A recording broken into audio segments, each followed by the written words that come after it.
Hello mga palangga, for today's video, I'll be baking a banana bread. As you can see, it looks so good and to the perfection. So I have 3 ripe bananas, I put some oil, 2 eggs, and then a pinch of salt, white sugar, baking powder, and melted butter. Then mix and I put 2 cups of all-purpose flour.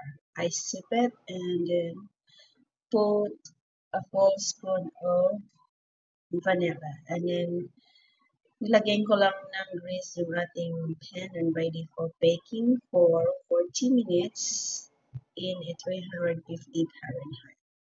So once it's done, you're just gonna use your stick or toothpick, or I have a what they chopstick, so I use that to check if it's totally cooked. And there it is, guys.